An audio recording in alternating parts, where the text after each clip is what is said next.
The fact that you are here today shows the people in this building that you are fed up and you have had enough.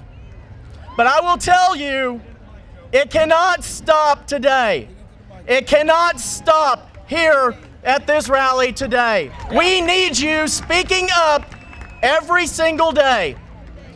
The fact that 25,000 Oklahoma educators showed up at this Capitol today speaks volumes. But you know what also speaks volumes? Over half of the legislature, a state superintendent of public instruction, and a governor are all cowering in their offices, refusing to talk to you. Make your voices heard today.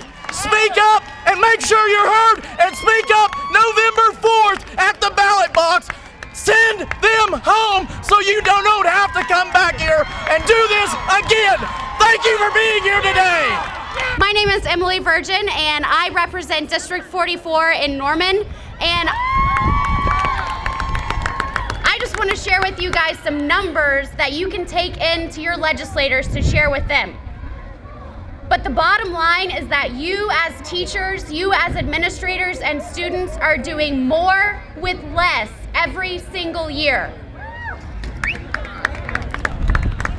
Oklahoma has cut education funding by 22.8%, and that is the deepest in the nation. That is not something that we need to be proud of in Oklahoma. That's something we should be ashamed of. You know, we keep hearing that education received so many new dollars in the last year. But what about per pupil expenditures? That's what really matters. When you have 1,500 fewer teachers and almost 40,000 new students, you do the math. You're doing more with less every single year. In Norman, the district that I represent, per pupil expenditures have declined more than $300 per student over the last 4 years. Now just think about what $300 per student could do in the classroom. How many textbooks could that buy? How many materials could that buy? And last but not least, teacher pay is abysmal in this state. And I thank you for going into this very admirable, very important profession, even though we pay you 49th in the entire country. That is not okay. We are $11,000 below the national average. This is a student issue because we need to attract the best and brightest teachers, and this is not the way to do it. So thank you for doing what you do. Thank you.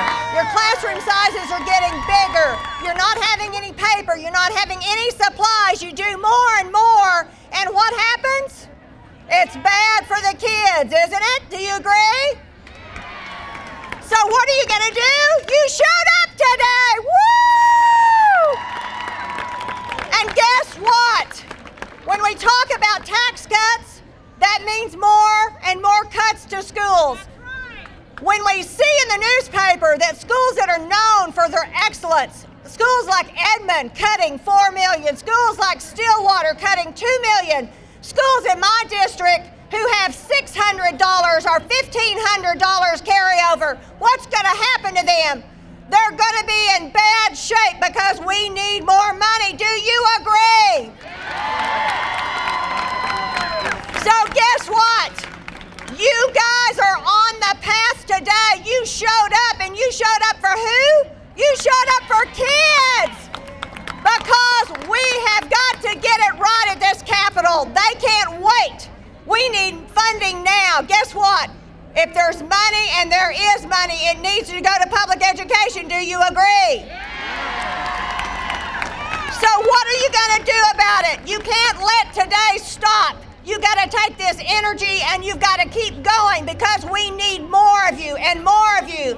Because until our governor hears, until our legislative leaders hear that #1 priority in this state is education, do you agree?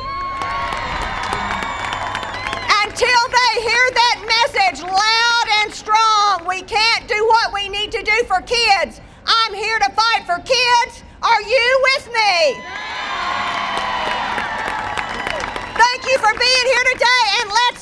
momentum rolling. God bless you.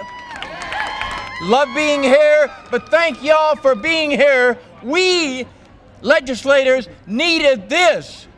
Exactly. And what I want to talk to you about just for a little bit are some of the mandates in the 8 years I've been up here that have been thrown at you from A through F, TLE, RS, you can list them on and on. But as a former social studies teacher, what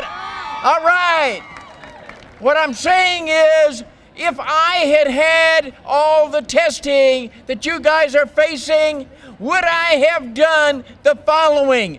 Model United Nations, Model Congress, We the People, simulated congressional hearing, all these programs that my students got to participate in. No, we have been fighting, preparing for the next standard mandated test.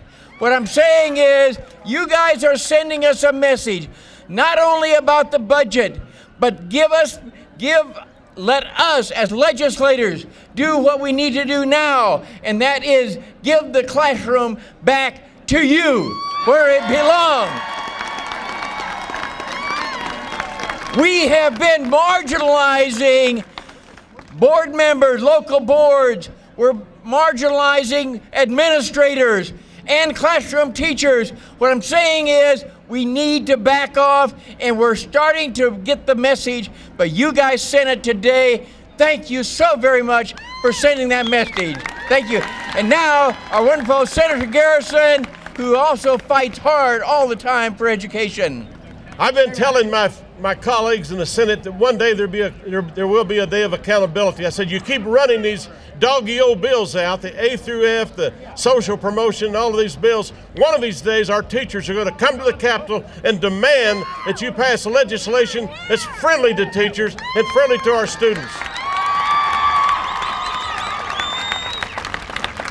In an education meeting this morning, in a common answer to a question that was posed to the individual who was running the amendment, said, you know, where's the money going to come from to implement this? Well, schools are just going to have to be more frugal in how they use their money.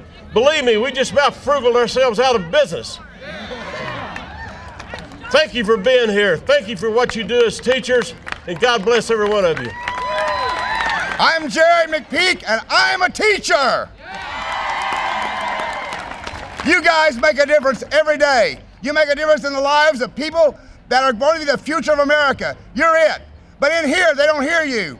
I'm supposed to talk about testing. I'm not sure what Joe was supposed to talk about, but by the way, that dude is the next governor of the state of Oklahoma, Joe Dorman.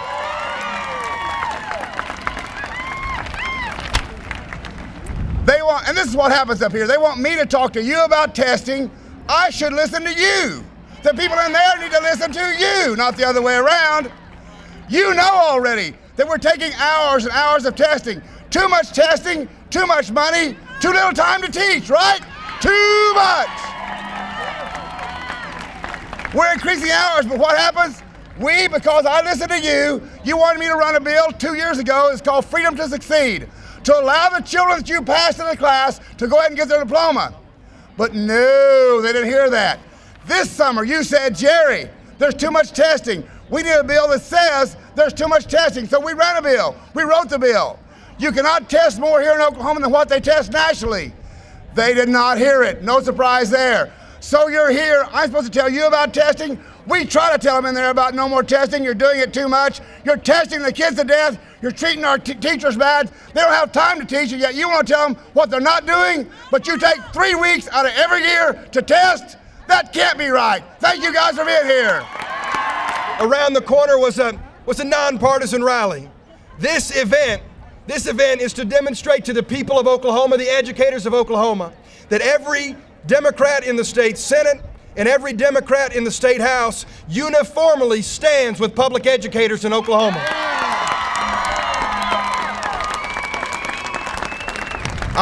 I want you to look around. You're in the House of Representatives parking lot. Normally, these slots would be full of cars for every single representative who works in this building. But unfortunately, there are a lot of empty spots. I can tell you this, my team as the Democratic leader in the State House, they're here. Where are they? You've heard enough talking, and now it's time for action. When you walk into this building, if your state representative and state senator aren't there, then when you go home, if they ducked you here, when you go home, you don't let them duck you on the phone, in the emails. When they have a town hall, you show up in the district and you look them square in the eye and say, are you going to fund education? Are you going to stop cutting taxes? Are you going to make sure that our budgets take care of kids? And if not, I'm going to make sure I put another representative in office instead. Thank you all so very much, and God bless. Welcome to your house. Tomorrow is April 1st, but you guys are no fools. You make sure you start that chant. You fund education right now. Fund education now. When I say funding, you say now. Funding. Funding. When I say funding, you say now. Funding. All right, let's get this party started. I've been a classroom teacher for 10 years.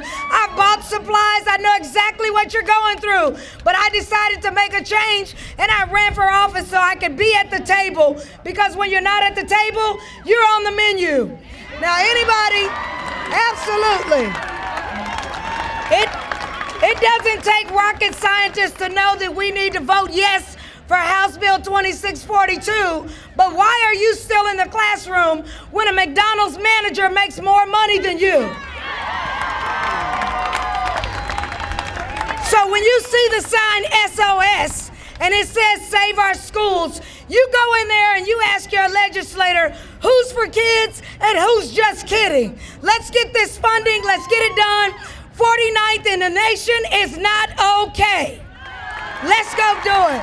When I say funding, you say now. Funding. Now. Funding. When I say funding, you say now. Funding. Now. Funding. Now. Let's go to work.